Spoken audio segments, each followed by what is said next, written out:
What I focused on to heal from neuroplastic pain and mind-body concerns. Part 2.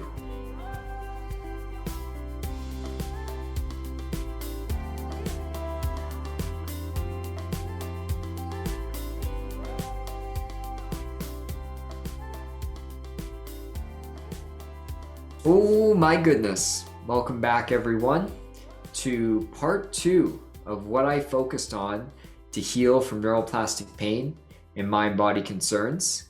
I just came back from a holiday. I was on vacation with my family and my kids, and I'm somewhat rested. I don't know if any of you have young kids, but they keep you on the move when you're on vacation with them.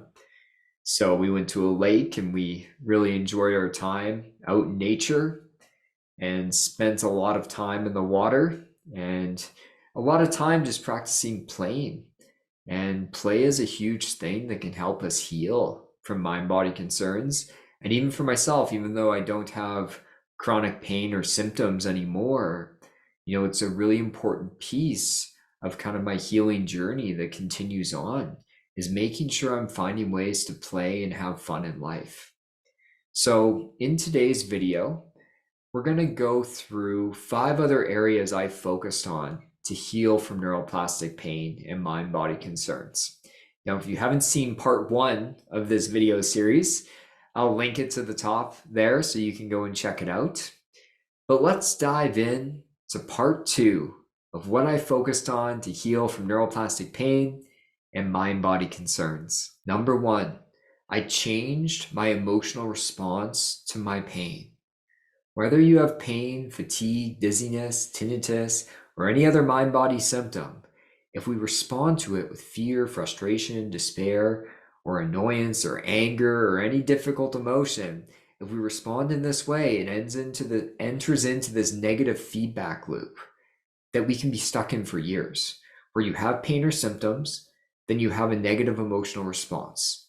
That causes your brain and nervous system to feel in danger, which then produces more pain or symptoms. More pain and symptoms, more negative emotional response, and you can see this cycle that we get caught into. And so yes, sometimes we need to make changes in our life. Sometimes we need to work through trauma, work through difficult emotions. But in terms of pain reprocessing therapy, one of the main goals is to change our emotional response to the pain and symptom.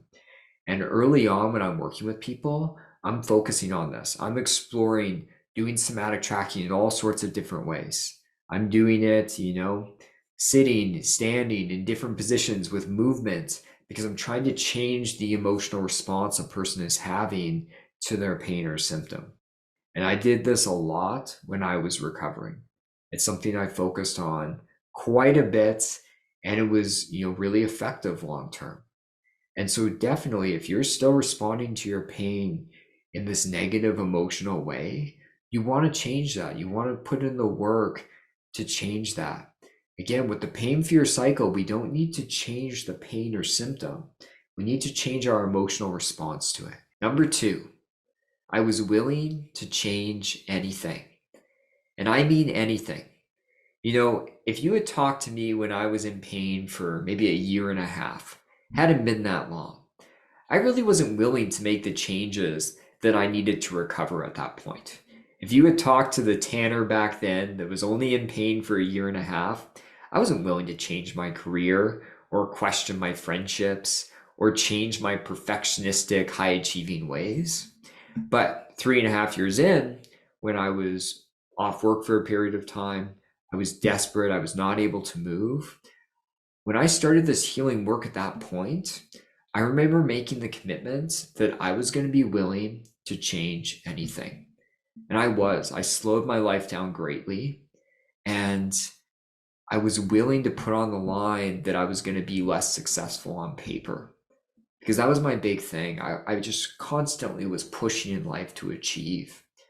And so, my master plan at the time, even though I was in high pain, barely able to do anything, is I was going to complete my bachelor's degree and go straight into my graduate degree and then become an epic therapist. This was my master plan at the time. As I say it, it sounds a little silly, but that was my plan. My nervous system, though, didn't agree with that. My pain told me very clearly it didn't agree with that. The pressure was too great. Life was moving way too fast. And so I remember when I started this healing journey, I made the commitment that I was going to change anything that I needed to. And some parts of my life I didn't need to change, but I pushed my master's off. My graduate degree, I waited a couple of years to do it so that I had time to heal and maintain my recovery. And so that was something that I was willing to change. I also, cut out friends. There were certain people that were toxic in my life that are no longer a part of my life. And that was very beneficial for my healing. So I'm not saying you need to change everything in your life. Don't watch this video and go make a bunch of changes. I don't know you. You only know you the best. And so you'll have to come to that decision. But there was things I had to be willing to change to actually heal. And so I want you to kind of question that. Ask yourself, what am I willing to change? What am I going to need to change and create a life that my nervous system actually responds to with safety and connection? Because that's it. We're trying to create safety and connection. That's the state we want to be in more often. And if your life's not providing you that, it's likely that changes will need to be made. Number 3, I got to know my nervous system. In Polyvagal Theory, we understand that, we can be in a ventral vagal system of safety and connection. We can be in the sympathetic system of fight or flight, or we can be in the dorsal vagal system of being shut down, immobilized with fear, collapsed, or numb. Now, when I was in chronic pain, I was so disconnected from my body and nervous system, I didn't know where I was at. I was all over the place. I definitely wasn't in a safe and connected state very often, but I was so disconnected from my body that I wasn't aware of what system I was in, what was triggering it, what would shift me. There was no awareness of that. And we become so disconnected until we have pain or symptoms, and then we're really aware of our pain and symptoms. But I needed to reconnect with my body. That was a huge thing that I focused on when I was healing. And so I have a basics polyvagal theory that you can check out that I'll link to the top here. Little video I did on that. But I needed to map it out. I needed to get to know, where I was at in my system and what was triggering it. What were the triggers for my high sympathetic state or dorsal vagal state? What triggered me into those zones? What cues of danger was my nervous system picking up internally or externally? And also, Deb Dana talks about glimmers. She talks about triggers too, but she talks about glimmers. And glimmers are things that shift us to a ventral vagal state. It activates that system of safety and connection. And I also need to know, what were my glimmers? And so by getting to know my body and where I was at, it brought organization to it. I was able to know, what system am I in right now? And then I got to learn, what did I need, depending on where I'm at in my system, to shift to a safe and connected zone. But it started with me mapping my nervous system, with me getting to know it. And over time, this is going to build, because when we're really disconnected from our body, it's not just going to click on that awareness. And so, becoming embodied takes time. And I also have a somatics basics video that I did recently that you can go and check out that could be really beneficial in this way. Number 4, I learned to identify, feel, express, and release emotions. Emotions are talked about lots in terms of this mind-body work, and for good reason.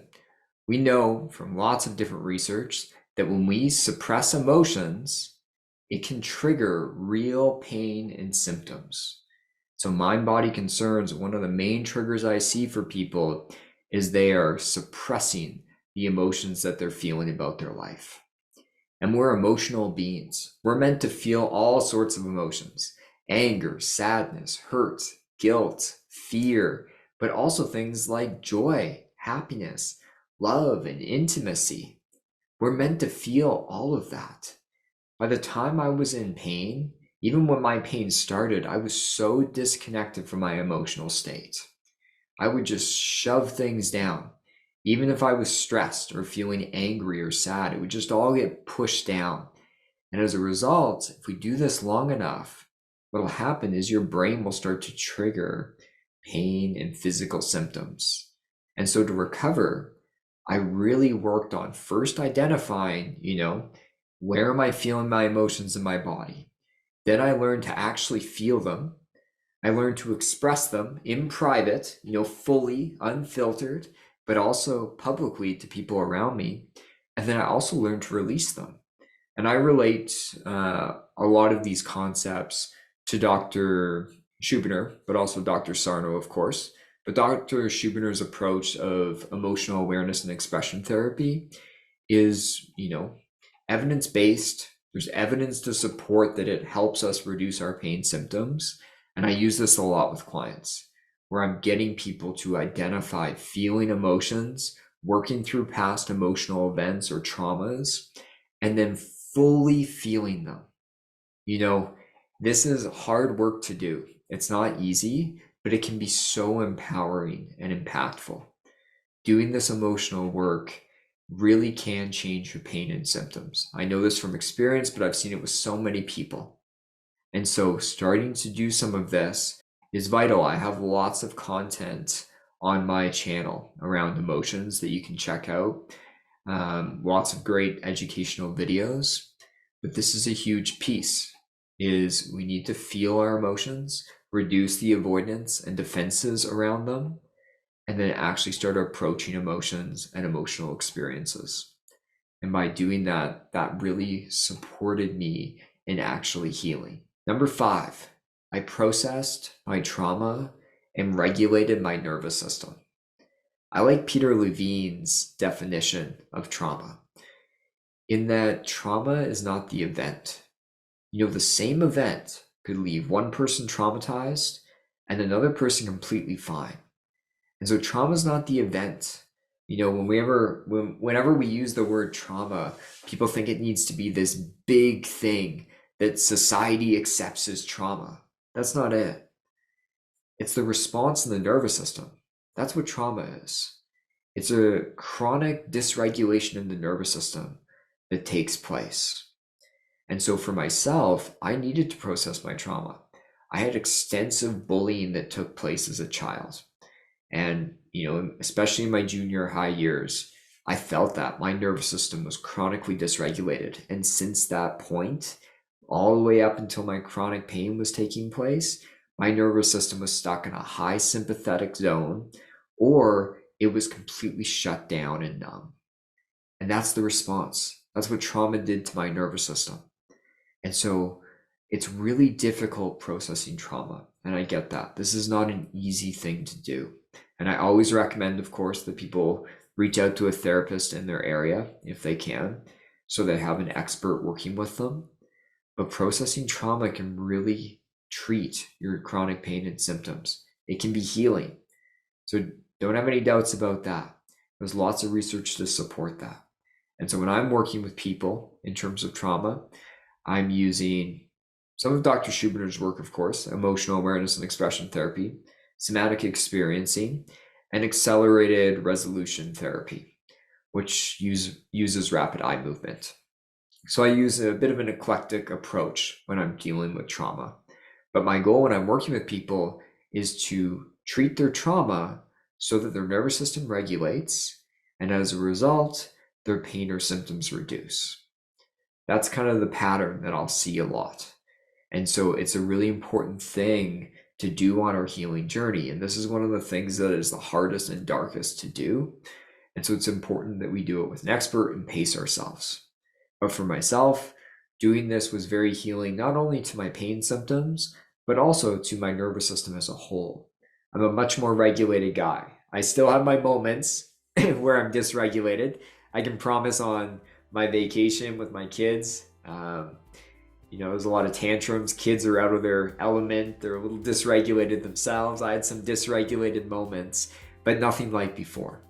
And I've learned to work through the triggers of my trauma as well, which can be really healing. It's really healing for your nervous system to do this work. So I hope this video was helpful. Please put your questions or comments down below, hit the like button, and subscribe to my channel, and I will talk to you all next time. Happy healing.